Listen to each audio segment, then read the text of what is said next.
Hello ladies and gentlemen, for the people that are on YouTube, for the people in Twitch chat, let's focus the questions on the matchup at hand. Okay? We're going to do one of those reviews where we don't back up. We're not going to rewind, we're just going to go through it. Similar to a cast, but where I have all the control. I have all the control. With that in mind, let's begin. Now I'm gonna give some time first. Lee Sin banned blue. Usually we see Elise banned for some reason. Elise gets permabanned. It's kind of odd. I don't know why Elise is permabanned. I think Olaf is pretty OP.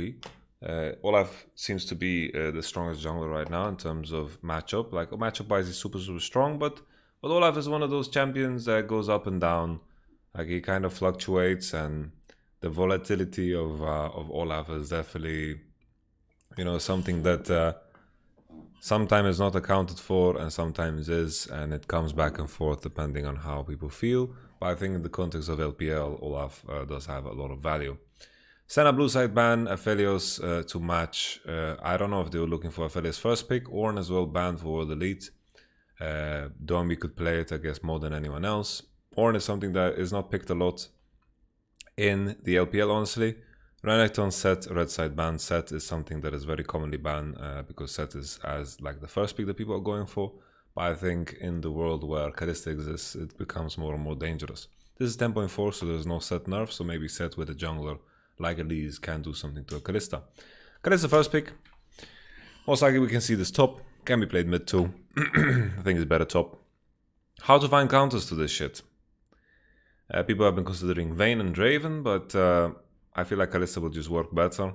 Kalista, the power of Kalista is the fact that she's so strong level 1 and she'll outtrade anyone level 1. Varus lock-in kind of puts Kalista in a position where she's more likely to go top because Varus is locked in. Usually you want to go Ezreal into this.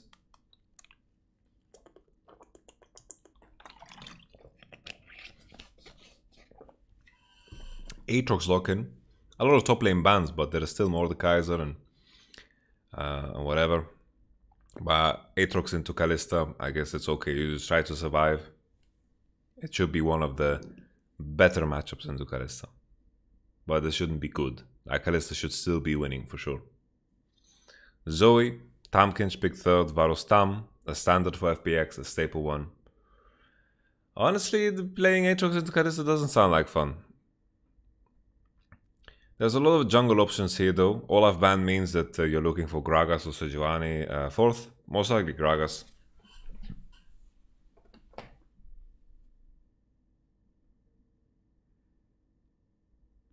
Lucian would lose into Kalista. Lucian loses against Kalista. Kalista is just stronger. And you can also dodge the Q of Lucian.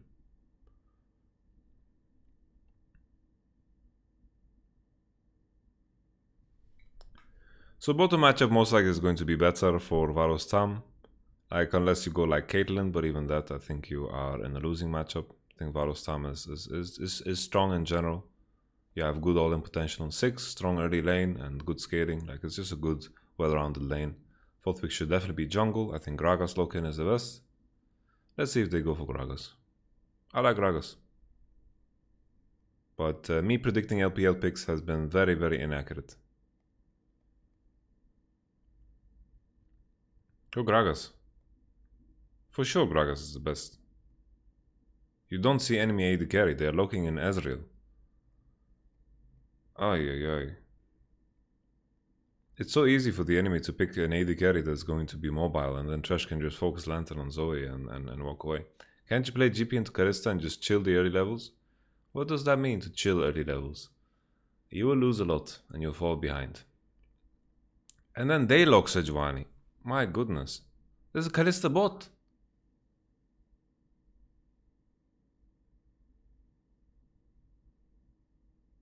Kalista bot. Wow.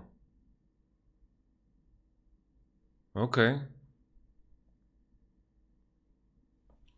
Like, to be fair, Kalista Trash is going to be good into Tam. Like, it's good into Tam. Tam does not like playing against Kalista. So bottom matchup, Kalista Trash, they have a lot of options here.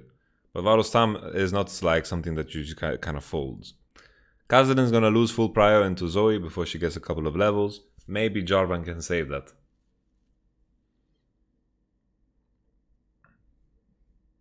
I think FPX knew when they locked Kalista Thresh that the Kalista was bot lane. And no. It's like unless they know for sure the World Elite don't play top because Morgan is Irelia 1 trick or something. I don't know. I have no clue who Morgan is. Who the hell is Morgan? Morgan is the name of the guy that sells you coffee at the gas station, man. He happened to stumble into this league somehow. No flame intended. Morgan Freeman! Shit! Whose draft are you favoring right now? Gun to your head. Honestly, I like the World Elite draft more. I like the World Elite draft more because Zoe is going to have prio, naturally. Javan is going to play through mid. The key thing here FPX has as an advantage is the fact that they have a stronger 2v2 mid lane, but I think that's going to be active way too late in order to be impactful. And I think Sejuani Irelia can snowball against the Aatrox fast. The key thing here is that Sejuani is going to have free jungle path because Jarvan won't be able to invade because of the matchups on side. I think maybe Aatrox can take prior level 1, and then Kalista Thresh should have prior level 1 bottom. Zoe should have prior level 1 bottom, so Jarvan shouldn't be able to impact too much. Unless like he gets a level 2 gank off. Like a level 2 gank can definitely happen. Morgan Freeman in the top lane. It's a good call, guys, good call. Morgan Freeman. I'm gonna move my camera.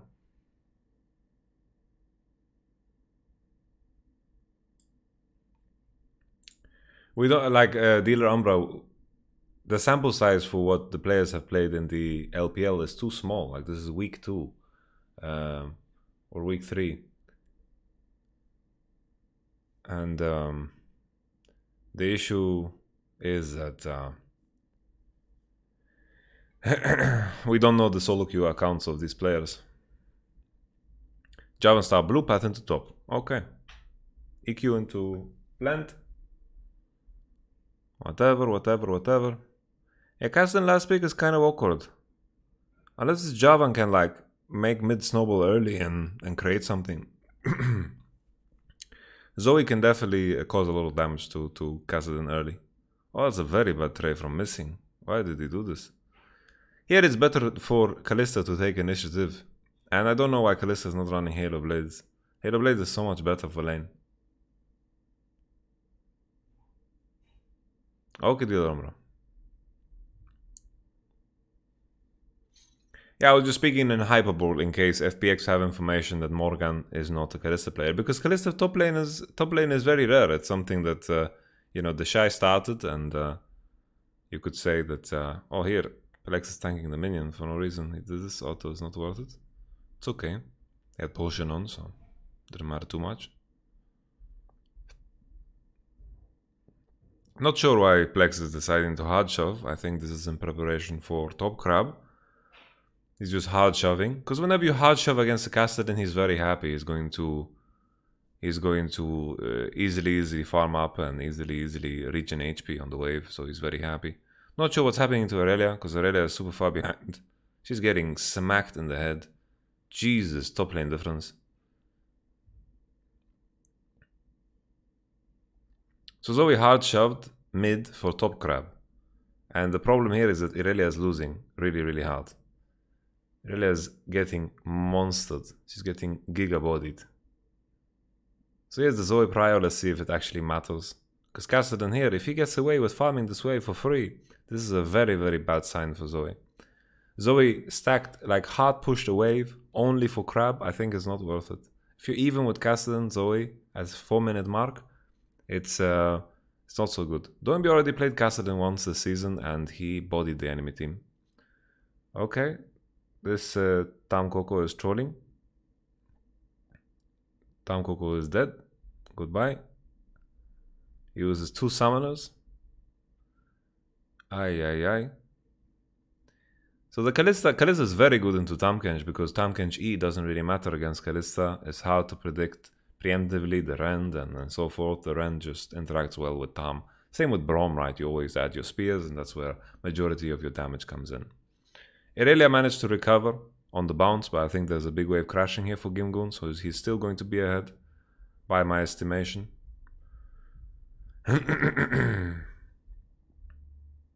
So once again, a Zoe hard shoved waves, and when you're playing Castellan and the enemy is hard shoving waves, you're very, very happy. So interesting here that Morgan managed to recover so hard. Gimgoon just didn't have CS, didn't get CS at all for the majority of that time. Because even on the bounce, when the wave crashed, there was 8 minions that went into the turret, and at that time it was 7 to 21. So even if he caught the whole wave, he would still be behind. But now, not sure what happened. It's hard to judge when we don't see what's going on there. It's also that Sejuani managed to push out the Jarvan, and Jarvan was low HP, and Jarvan had to peace out, so Aatrox had to respect in order to not die, and let the wave soak into his turret. Gimgoon's gonna keep TP, Ire's gonna keep TP, Sheen by. Sheen into Ninja Tabi. I think Aatrox is very happy, but the 2v2 is still way stronger for World Elite.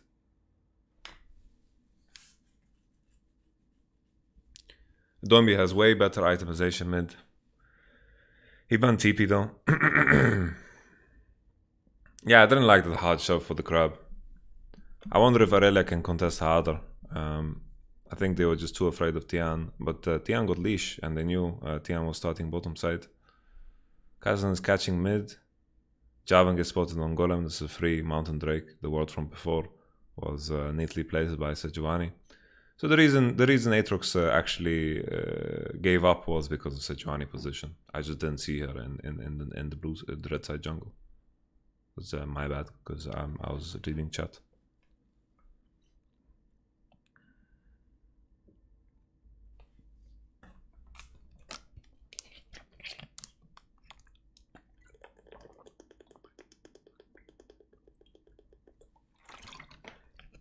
I think Irelia is good into Aatrox, honestly. Like it's skill matchup, like almost every Aatrox matchup, but playing Aatrox against Sejuani, Irelia is difficult.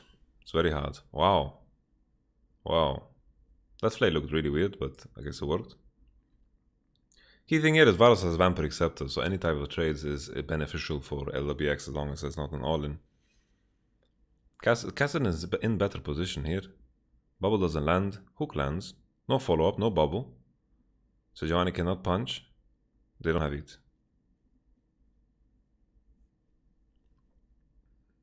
Wonder if Missing has mana for Q. Yeah, this early game is tricky. It's just full prio bottom side, full prio mid. Just prio on every wave here for World Elite. With the Karissa Trash sending them into Tam. Did they just overstep? Because what were they fishing for here, honestly? They're looking for fish that does not exist.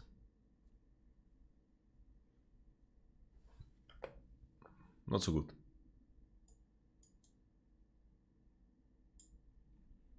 Wow. It's a very quick way to lose the game. Wow. Very quick way. Like, they already won. A tip that I can give you guys, like look, World Elite did so many good things. They did so many good things. Controlled river completely, denied enemy blue. They could threaten, dive, make the jungler take a bad path. Sejuani was ahead. Everything was in their favor, and they threw it all away because they forgot what they came for. They really just forgot what they came for. And sometimes the call should never be, you know, a common mistake is to make the call, we need to fight, we're stronger, we should fight. But in reality, the call should be, we want to take over the space. We want to make sure that Jarvan shows on bottom turret. We need to make sure that the enemy can't secure their own blue. And all of these things they did. And after that, they needed to rotate back into mid because Castellan was cut off. They was in such a good position. They were in a wonderful position. If they rotate back into mid lane there, cut off Castellan, it's game winning. But now, like the moment you force Jarvan to show on bottom side and Castellan to show on bottom turret, you just back off. And also at the same time, they didn't recognize their key engages. Their key engage tools were of course the bubble, the trash hook. Oh, yeah, Morgan is dead. I think Morgan just kind of lost track of time here. Just kind of pushing waves over and over into Gimgoon. And Gimgoon gets his redemption and Tian shows up with his Bami Cinder on top. And this... not sure what Sejuani was trying to do here. Oh, he's out. He's out, he's out, he's out. Oh, and this Plex tries to flash here. Okay. Tian has flash too, but it's gonna be too late. Oh, well played here. Oh.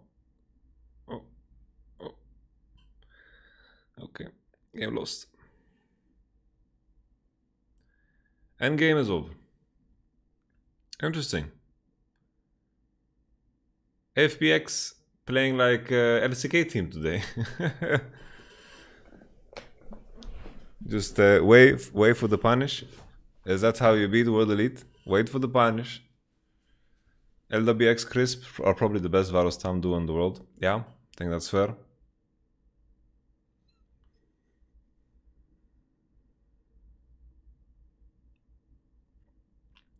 Can't really recover. Kalista as a champion, if she falls behind, and that's it. I hope we get a replay. I think I really had nothing to TP on Capitals. I don't think she had anything to TP on. We can take a step back.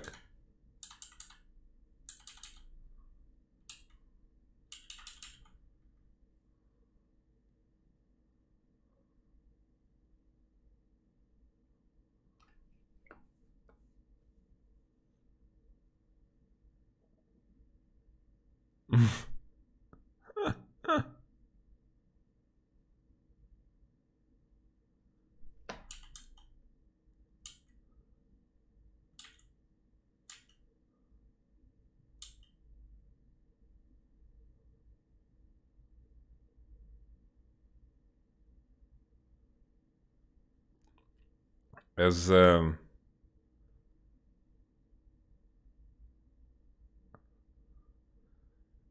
don't know.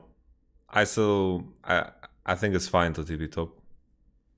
The wave top is pretty big as well, and there is a risk. He just spawns too late, and the TV ward is too awkward.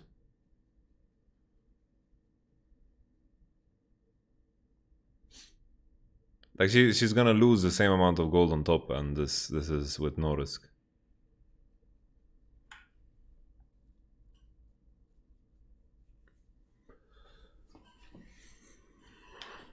So let's play a game now. How does World Elite get back into this game? Honestly, very little chances. They didn't use Aurelia Sejuani 2v2 at all. They overcommitted on bottom side, and now being behind with this comp, it's pretty BG.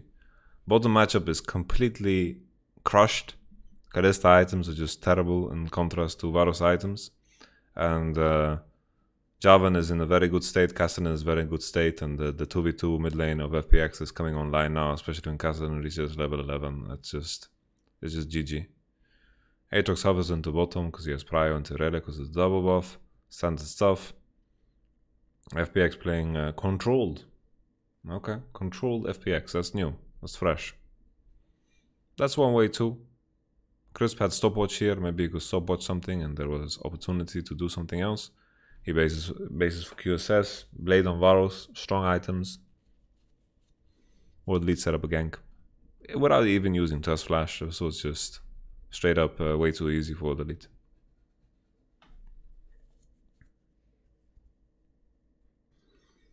I think World Elite was skipping some steps here. I think they should have secured mid 2v2 like this before anything else because Zoe has no flash. They can secure mid 2v2 and then after that they can look to pressure enemy jungle and then they can make sure that FPX are actually safe because Sejuani has the option of lane ganking both top and bottom.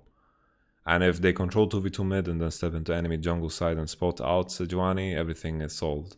Sejuani just has potential to lane gank, that's the issue here.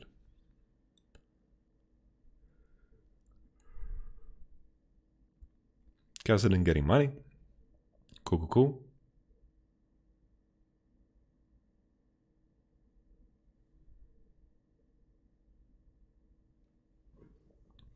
Sejuani is still the same play, just go through lane, go through lane.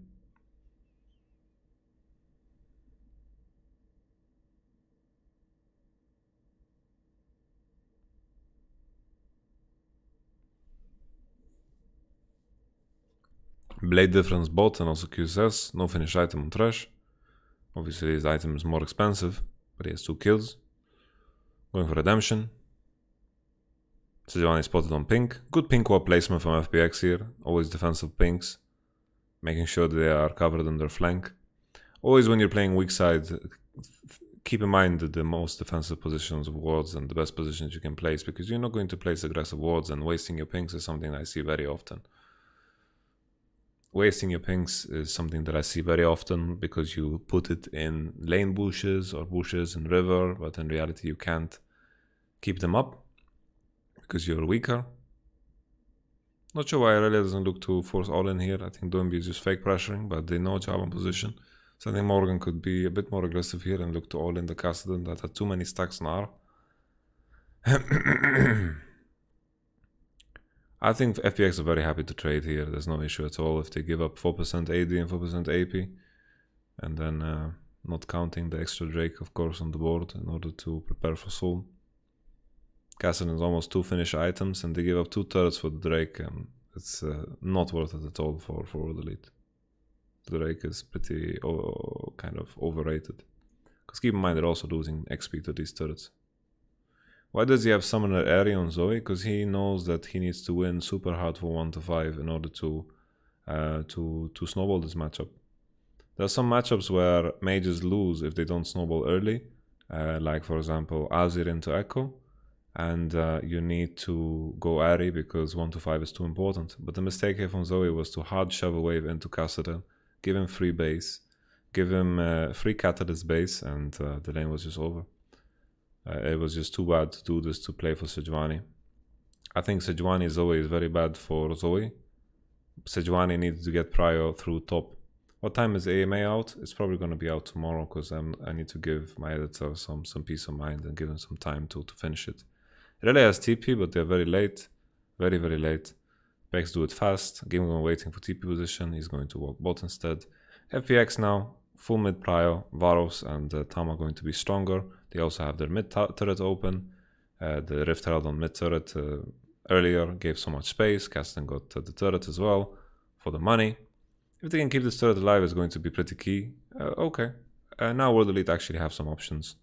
I didn't see the timing of everything because of the speed that we're moving at. Rift Herald used by Casadong. Standard stuff.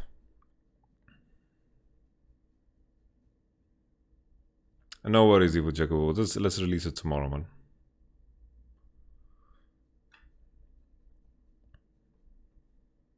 Kim can go back bottom. I don't like sending Kassadin in the bottom, because I don't think Kassadin should win Irelia 1v1. But honestly, maybe he actually does. He's so fucking strong that he actually does. He should win 1v1, I think. Unless he's fighting Irelia with full stack. I think without minions, Kassadin can win. Because you can R the E. But at the same time, it's hard to judge. It's hard to judge. I'm just comparing items, and maybe with Seraph's Embrace is safer.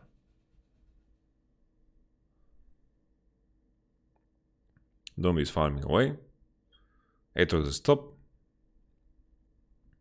Drake is on.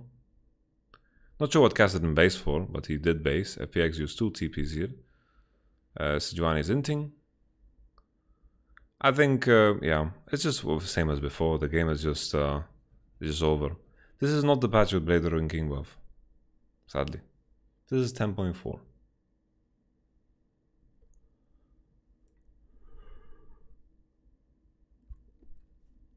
He's level 11, even if you don't win, he can easily run away. Against Aurelia is tricky because she can Q minions and be faster. But now it's stopwatch base and blue, it's... I think if Castle is full stack and can commit, I think you win. If Aurelia is full stack and he can commit, then I think he can win.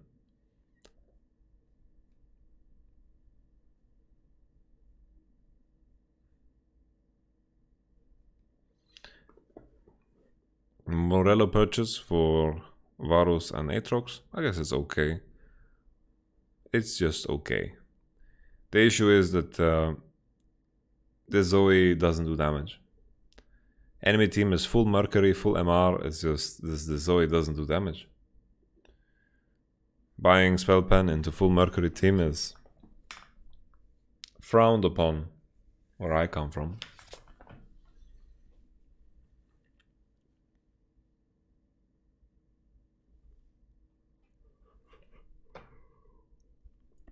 Boom.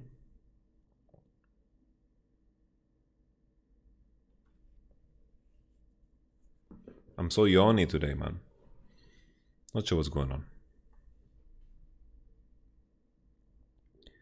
Okay, FPX, you're making me fall asleep here.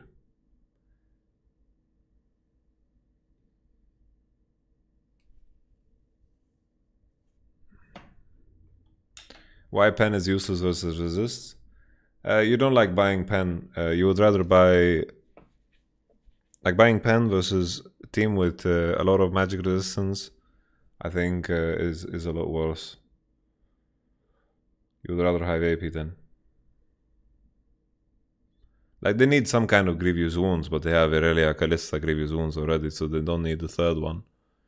They have Executioner on Irelia, Executioner on Callista. So I think...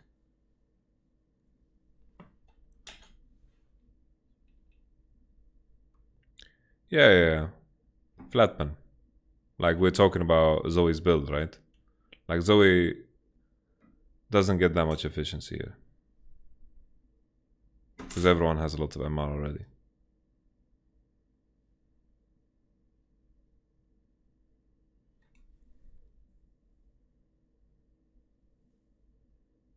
I think people shouldn't judge Khan so fast, because Khan was definitely not the problem. The problem was Crisp and Tian were playing like absolute monkeys in the beginning of the season.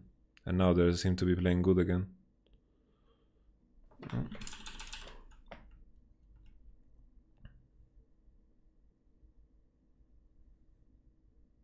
Holy, LWX is smurfing, man.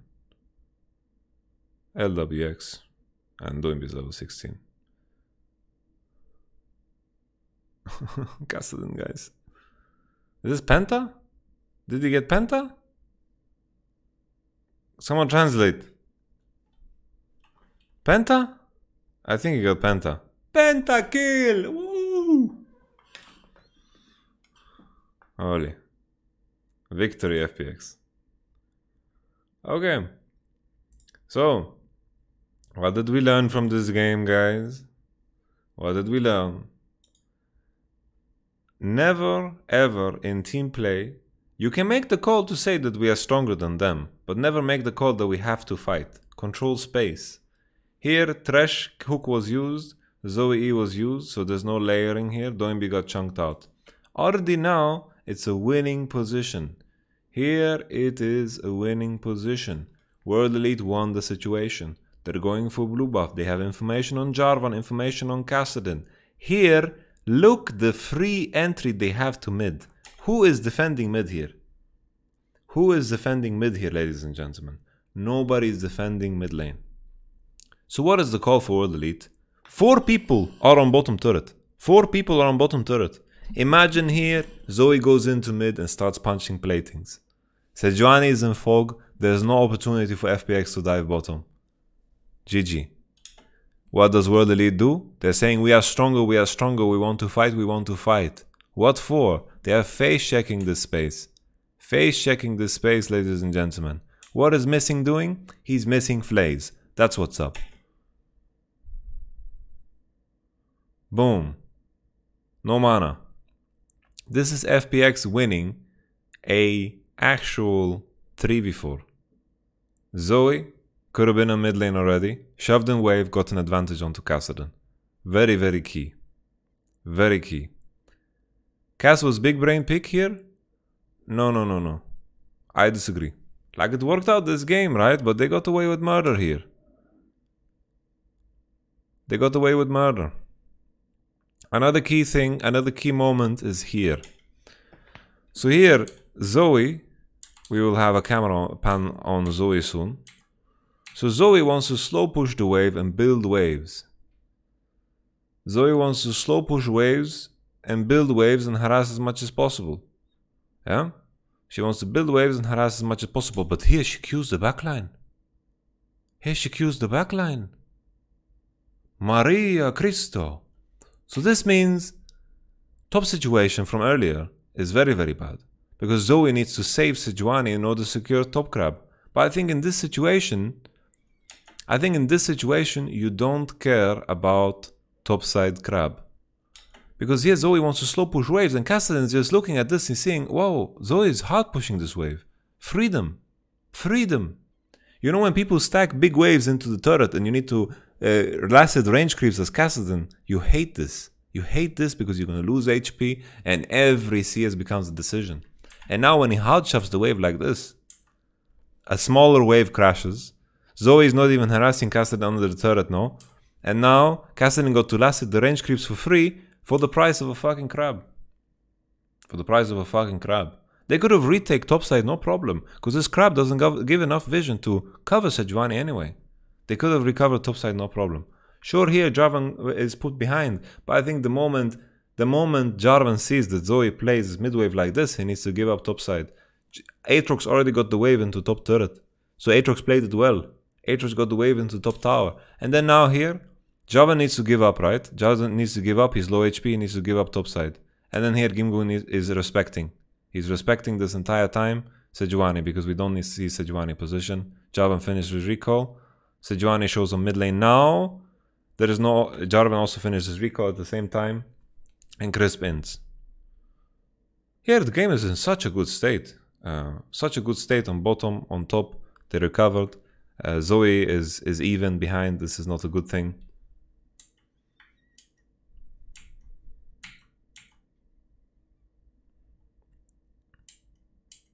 Okay. No, I think in ordinary game where they don't throw like that, they could snowball this game. I think they have strong lanes, and there's a reason why Kassadin is like 5 minutes into the game. They are 1k gold ahead already, guys. That's a lot. It's a big lead. Big lead. Sejuani being ahead of Jarvan is a big lead. It's a big thing. It's just that here also the ward from before Sejuani on top golem was really big. They got mountain for free. Sejuani doesn't lose any tempo on this at all, and it's very, very good. Very, very good. Very good. It's just World Elite have option to play from everywhere, right? Zoe just needs to play on prio, and then Sejuani just play through lane. Okay, that's it for this game.